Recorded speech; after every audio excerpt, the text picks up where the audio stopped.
Good morning, everybody, and welcome to Art 196, Introduction to Designing Web Graphics for the spring semester 2022. Today we're going to continue with Lesson 8, which covers the subject of templates in Dreamweaver. And we'll finish that up and perhaps either end today early or we can go ahead and start Lesson 9. Okay, which covers creating additional child pages from the template and learning various ways of adding content. So what I want to do now is I want to start with what we did first. I'm going to go through a bit of a review here. So I'm going to select, there we go, our original layout page. This is what we worked to build in lessons 6 and 7. Okay, we built the basic structure and the basic visuals of this in lesson 6.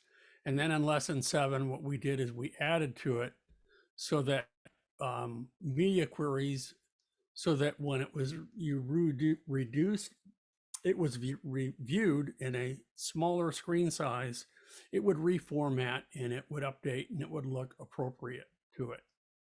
Okay, so that's what we have going on here, and it looks just fine. Okay, so lesson 6, we built the content. Lesson 7, we built the media queries so that we made sure that our left and right asides in our main content looked properly with smaller screens. Now we're moving on to lesson 8. And lesson 8 is saying, okay, we have the basic structure of a web page. We're going to build all of our additional web pages on this structure. But the only thing different that we're going to do is we're going to add different content to the left, right aside, and the article, or the main content in the center. Well, to do that, what we did is we saved it as a Dreamweaver template. And if you recall, in order to save it as a Dreamweaver template, we had to go to Design View. Now we can view this and modify it in Live View, but again, I don't have an answer for you why you have to switch to Design View. Just some things that you do, you have to do that.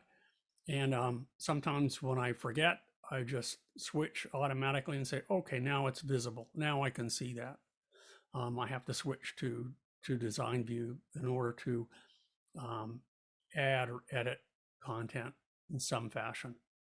So now what we have in the is a Dreamweaver template. And at the moment, the only way that you can really tell the difference between the two is that when you look at the file name, that the extension ends, instead of HTML, which is hypertext markup language, is that it ends in an extension .dwt, which stands for Dreamweaver template. Dreamweaver templates are an entirely a Dreamweaver or Adobe construction. They are saved locally. You do not upload them, or you don't need to upload them to the host server because they will really do you no good there. They're strictly for local use, and that's it. Now, if we look at this though, instead of Live View, if we go back to Design View, notice what we've done here, because by default, the entire template is locked. What I had to do is I selected each aside and the main article, and I created editable regions for those. So the way that you do that is you can click anywhere, but it has to be done in Design View. Click anywhere inside one of these, and then using the tag selector down here, make sure that you select, for example, the entire aside. And notice that it's highlighted in blue, so you know that you have the whole aside selected. And then what you can do is you can go to Insert,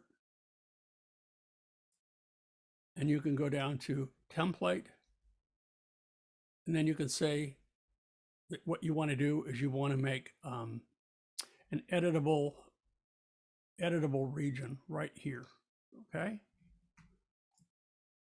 And you'll have, what we have done is we've created 3 editable regions, and you can tell that it's an editable region by the little blue tag at the top here. So I just named them left aside, main, and right aside, and that was it. So now we can go back to the live view, and from the template, you can create child pages.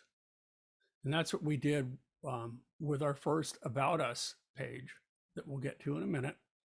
And so to do that, when you have a template open, you'll go to File, New,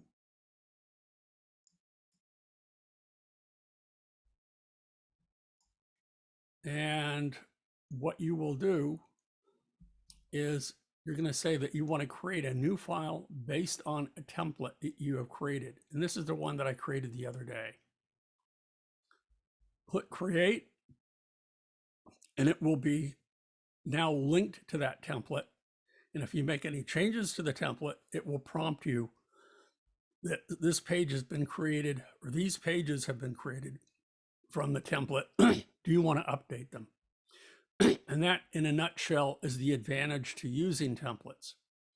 For our class, when you have a website that's maybe only 4 pages, 5 pages or so tops, it's not necessary, but you have to remember, if you make a change, for example, to these what would be traditionally non-editable regions in one page, you would have to make them on the other pages as well, separately. But what templates do is, and I'll just demonstrate this again at the very end, is they avoid all of that kind of confusion and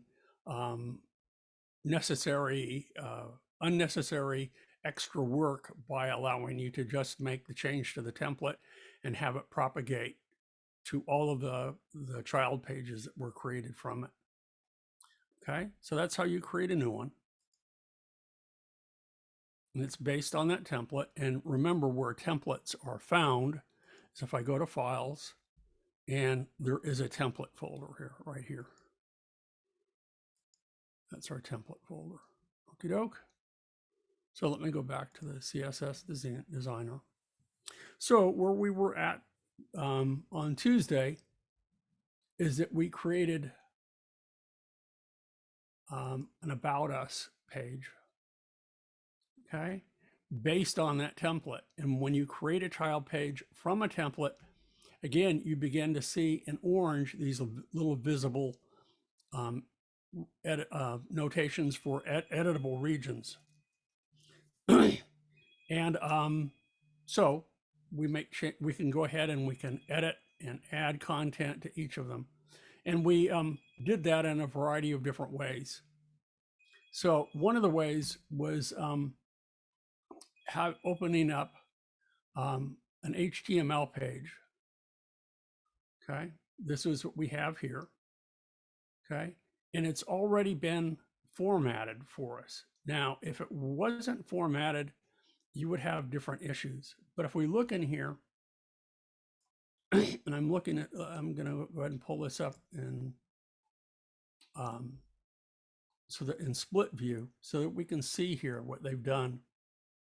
Is I'm going to scroll down all the way near to the top of the head of our document, but you can look in here inside the body tag, and you can see that if we look at the opening tag for the aside, notice that it has a class of what we created in lesson 7, so that it changes sizes depending on the screen size, so that we had the left aside is three units in a medium size or larger screen.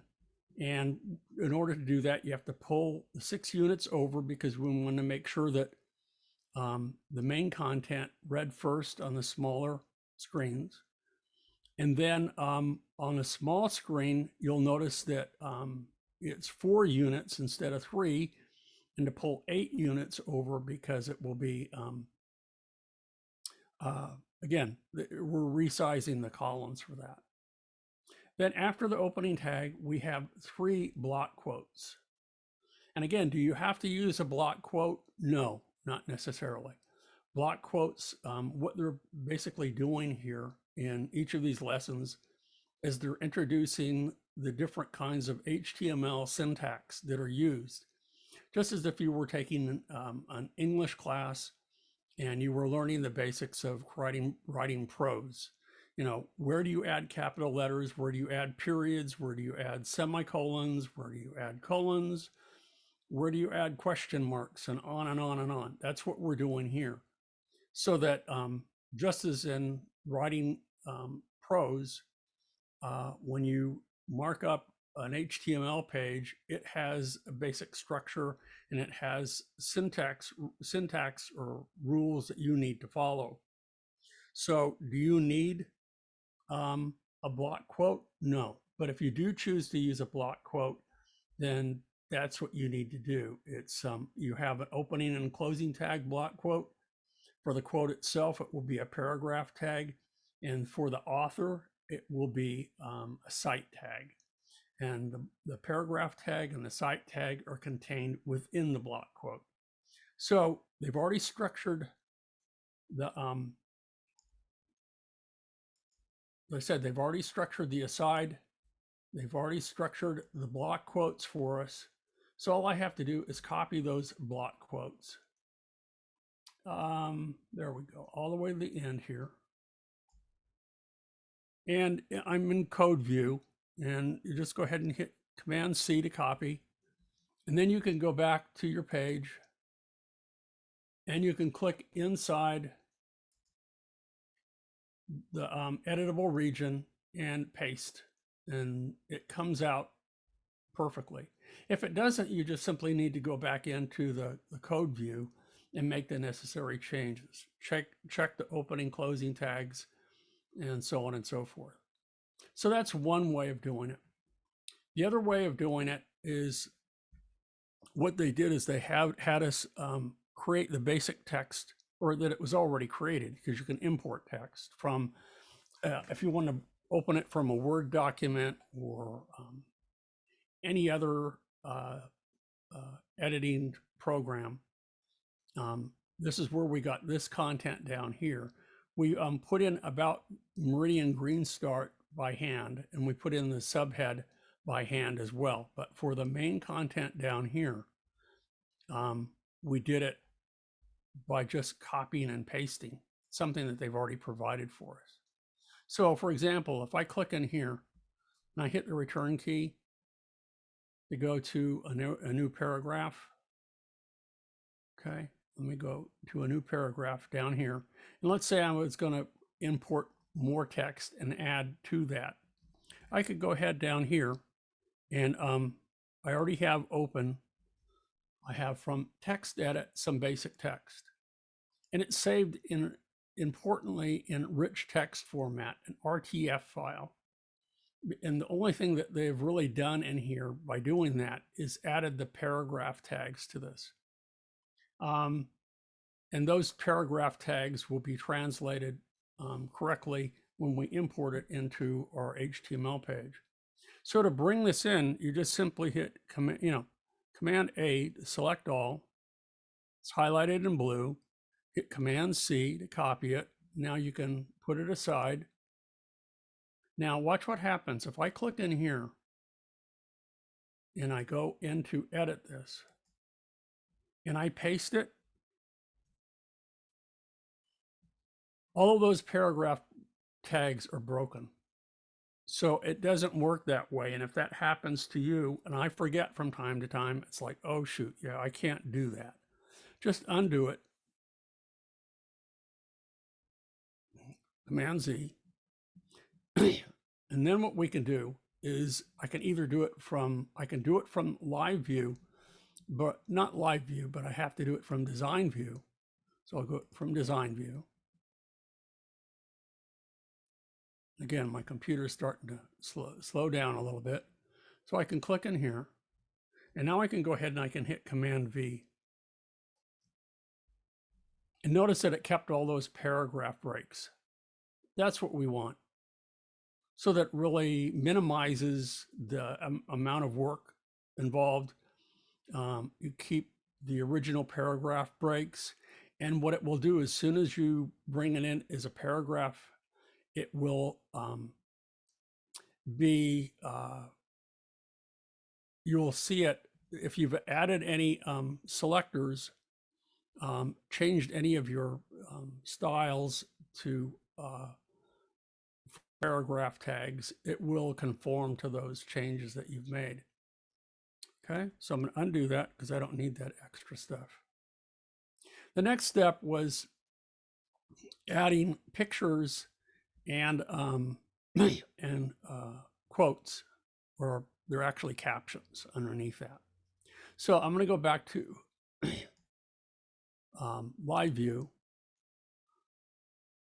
And again, very similar to what we did over to the left, what they have provided for us. Again, if I go back to that HTML file that they gave us, yeah, here's the sidebar HTML.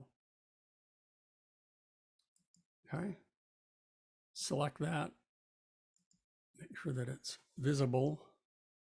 It's taking for a moment to pop up.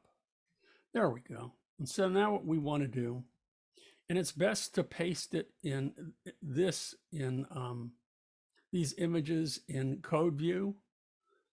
Now, one thing that you should note that's really important, after what we have here, after the closing tag of the aside for the Franklin Delano Roosevelt quote, now we have another aside, an opening tag for the aside, and this is for the right aside.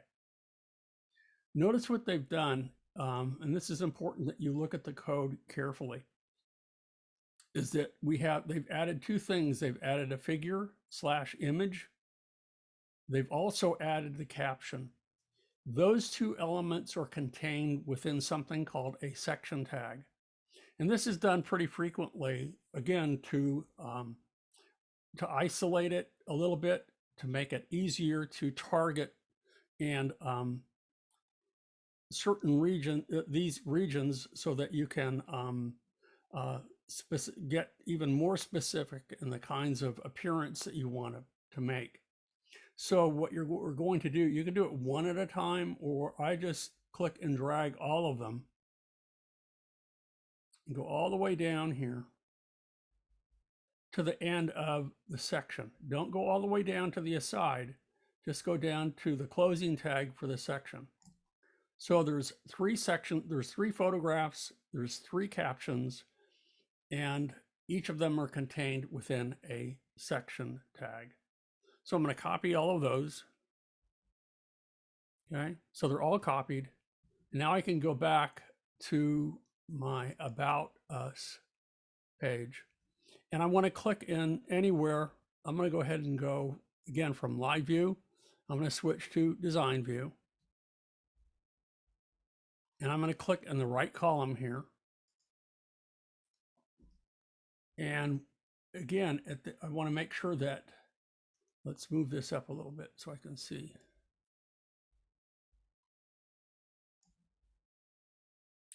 Okie doke. So after the last section tag of the element that I already have in there, I'm going to go ahead and hit the return key so that there's a space, but before the closing tag of the aside, and I'm going to hit Command V to paste.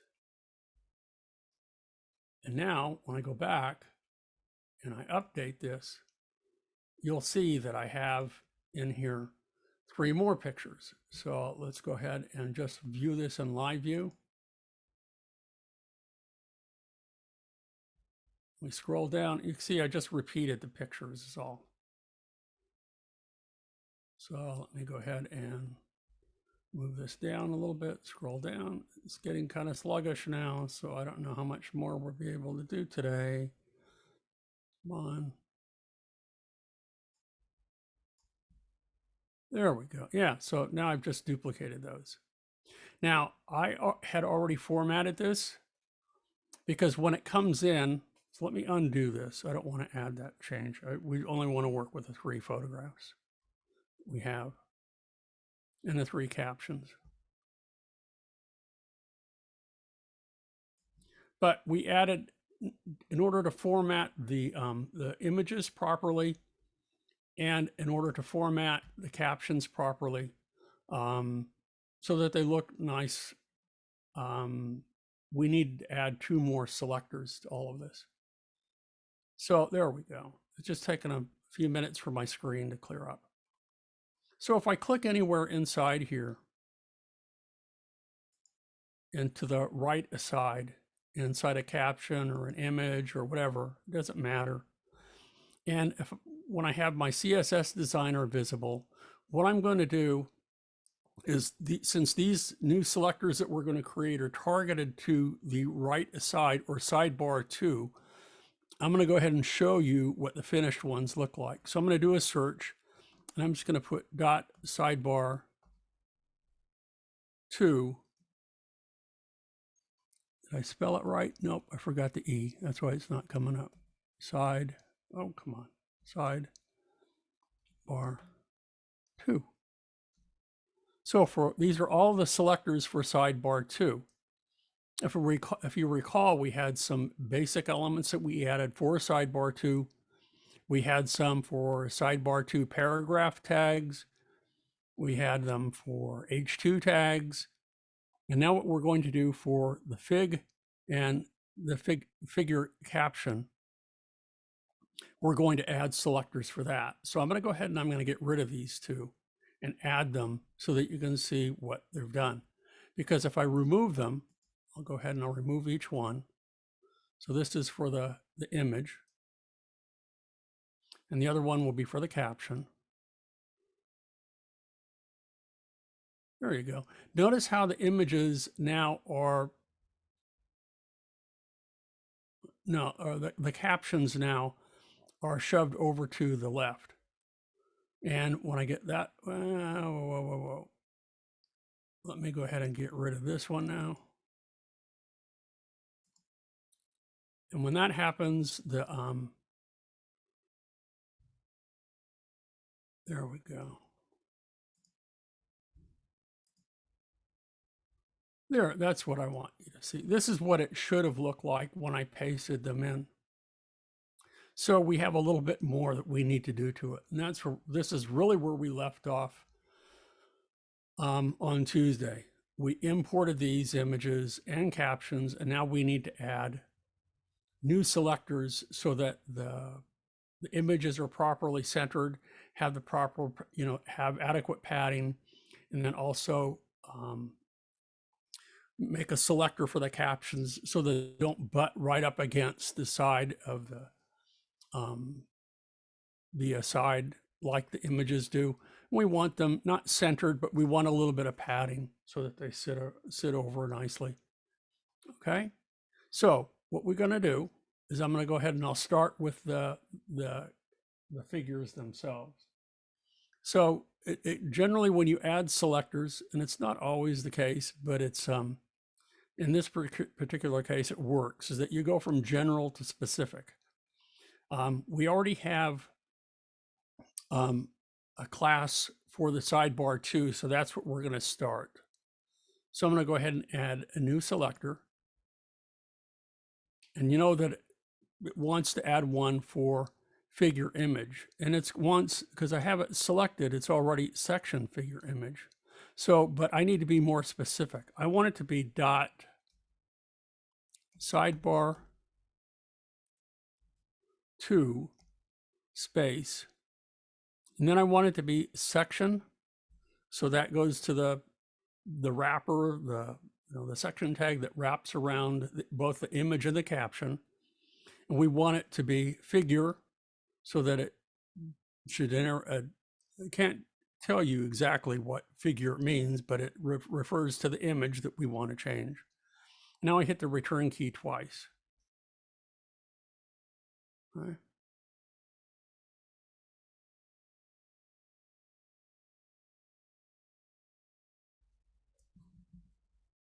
Hopefully it added it.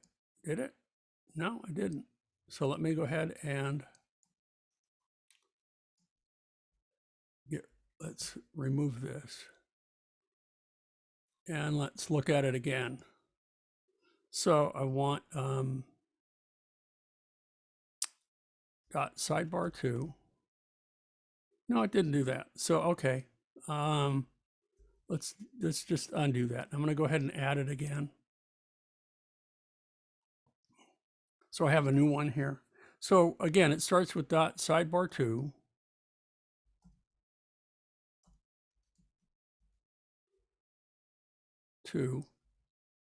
And I want it to be figure, section first.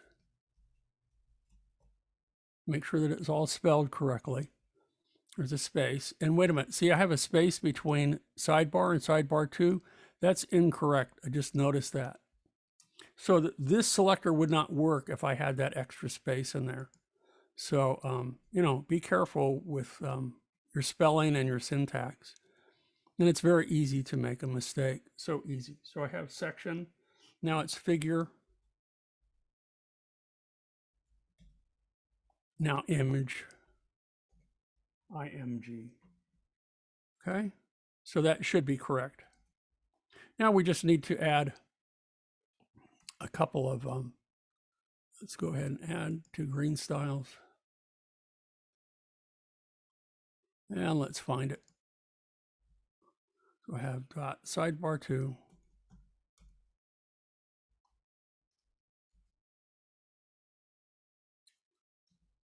Nope, it didn't add it in the right place. So I'm going to go back again, and hopefully it didn't add it to the bootstrap. But make sure that one of the things that, see, I forgot to check is it was green style selected, because that's where it's being added. So let's forget that. Let me do it one more time. So make sure that green styles is selected. And I'll do it again. I want it to be dot sidebar 2. Oh, wrong place. That's just hunting for it. I need to click the plus sign there. Okay, make sure that I have green styles, global selected. It's easy to forget some of these things. It really is. So I have green styles, global selected. Click to create a brand new selector. And again, I want dot sidebar 2.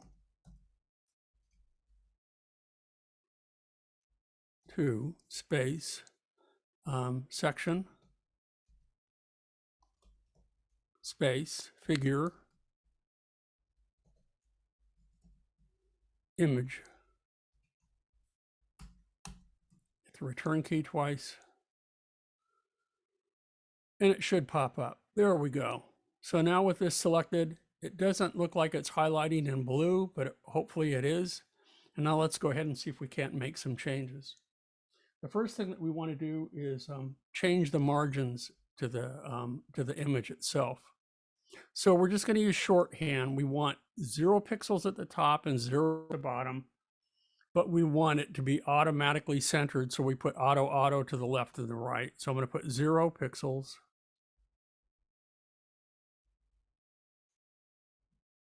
And then auto. And then one more thing that we need to add is we need to add block to this. So if I come down here,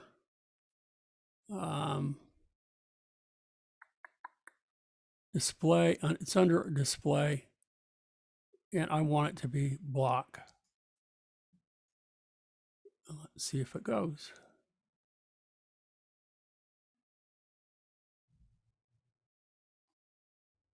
There we go. It took a moment to catch up. Normally it happens almost instantaneously, but again, because I'm broadcasting to you, it's really taxing on my computer and system that have an issue here. So we're going to do one more for the create one more for the captions underneath, and that will be it. That will be our first page that we've created from our template.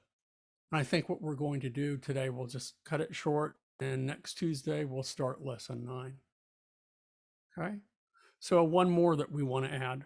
I'm going to go ahead, and this one is going to be, again, be very similar to the last one that we added. It's going to be dot sidebar 2.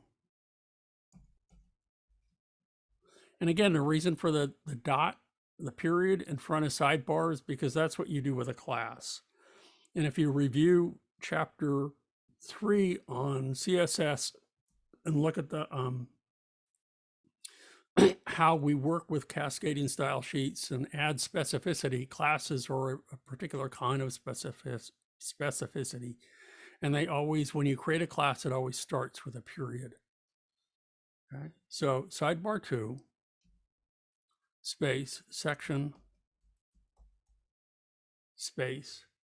And I want this one to be fig caption. How they came up with figure and fig caption, again, that was done by the World Wide Web WW3 consortium. So fig caption. You can see it gave me a little hint here. So that's what I want. Hit the return key twice. It should add it. And now what we're going to do is all we need to do is really add margins around this box that contains the captions. So what we want to do is we want, we can use a shorthand, or we can do it by individually. They have it shorthand, but again, if you want to do it shorthand, again, starts at the top and then it moves clockwise around. So the first one that we're going to put, if I use shorthand, is 5 pixel margin. So that will push it down 5 pixels.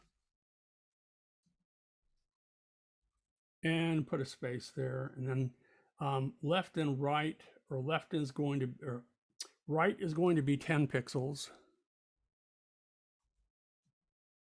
Space. And then the bottom is going to be 15 pixels. And then the left is going to be 10 pixels again. So 10 pixels on each side. And I would use a minimum of margins and padding of 10 pixels to make sure that the text adequately gets pushed away from the margins of the div that's containing it, so that you can easily get some negative. You need a fair amount of negative space around it so you can see what's going on, and it makes it easier to read. Okay, hit the tab key, and let's see if that takes a minute to update our captions.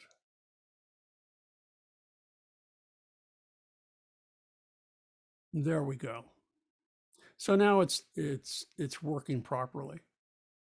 Probably the last thing to do is, before we end for today, is to make sure it's saved. So when you save it, if you just do file, and again, some of this may sound repetitive, but it's easy to forget some of it. Make sure that you, if you use save as, that's okay, but it's really best if you just select save all if you've already saved the page. Because what that will do is not only will it save the HTML page, but it will save the CSS as well that you've added. So I'm going to go ahead and say save all, because if you don't do that, if you don't say save all and you forget to save the CSS, then it's not going to open up, and it won't be, well, it will open, but it won't be open. It won't open and be the correct formatting. Now, the final test, and let's see if it works. It was working before I started today, is I'm going to come back up here, and I'm going to go to File, and we're going to preview it in a browser. And I'm just going to use real-time preview, and I'm going to use Firefox here. Wait a minute here. Bring that down, and there we go. So now it's in the browser. Okay. So what you want to do is a couple of things. If you recall, remember we added a tab that said Green Start, and probably that's where we're going to want to make sure that we've added a title for the page. That's something that when I'm talking to all of you, it's easy to forget. So it looks correct at the moment, but I'm going to come down here, and I did name it. It's Green Start -About Us. And for each page, you may want to make it Green Start and whatever the next page is that we create, add that. And as you recall from my talking on Tuesday, when we're adding titles and metadata, descriptions to our pages, that they assist and work with search engines.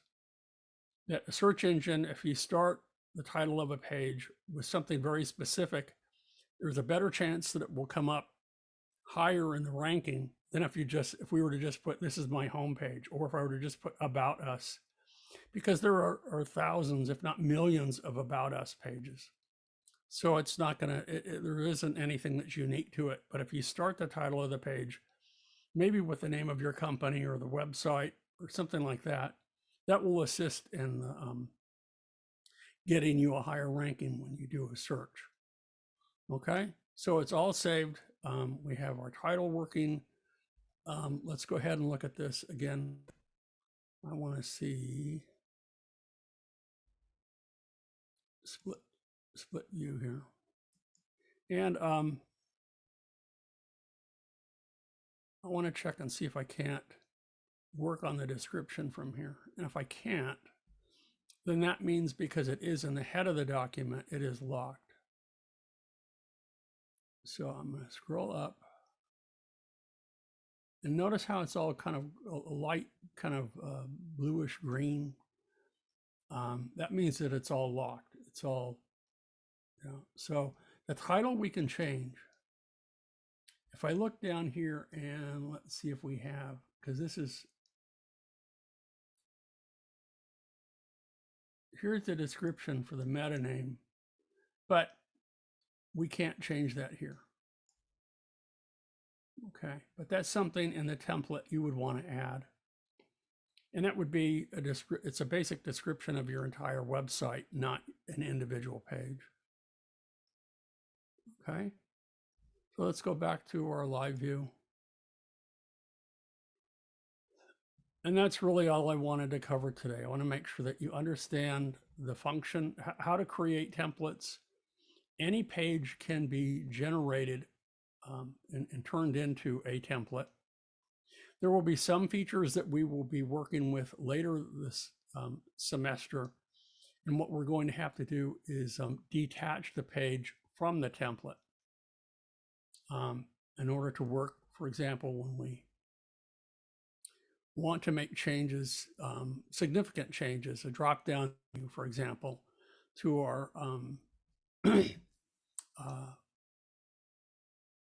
our nav bar, things like that, that you want to start with a child page, but then in order to have access to certain areas, you're going to have to detach it. And then you have to remember to reattach it when you're done.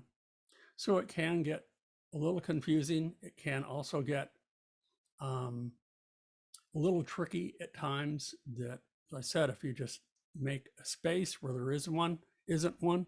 For example, let's don't look at the fig cat. Let's look at the image here. Over here, and I'm going to double click on it. I'm going to change the name of it, and I'm going to put a space. Remember, I had accidentally put a space between sidebar and 2.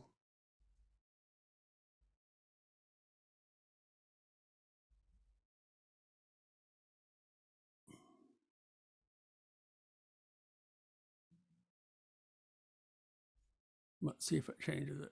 No, it went back to the way it was. I would have to delete it and do it again. So it actually kind of protected me in that regard. But just trust me on this one, that if I had initially created this and put a space between sidebar and 2, or forgotten the period in front of it, it would not work. And you can scratch your head and look at it for hours and not understand or can't figure out why it's not working. Okay, so that's it for today. Just talked maybe about 40 minutes or so, and given you kind of a review of this and what we've completed up to this point. And we've, as I said, we've created our first child page from our template, and that's what we're going to continue to do in the remaining exercises, is that we're going to begin with a template, and we're going to work with various ways of adding content. Unordered lists, for example, we're going to work with tables images, a variety of different things in the remaining lessons. Will you use all of them on your website? Not necessarily. Will you use some of them or most of them? Yep, you certainly will. Okay, so are there any questions before we end today? No?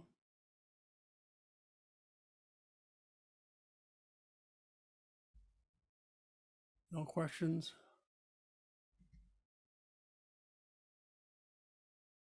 Okay, then I'm going to say goodbye. I'm going to pause the recording and we're going to end today's webinar. I will see all of you back on Tuesday, starting with lesson 9. Okay. Oh, if you have questions too about Mobi Rise, next Tuesday would be a good time to ask me and I can help you. It's one of the final things that we'll do, just like I showed you how to publish lesson 7, I need to show you how to publish your Mobi Rise website. And you can do that with the same account that you have that you created for that page with infinityfree.net. Okay, so that's it. Bye-bye.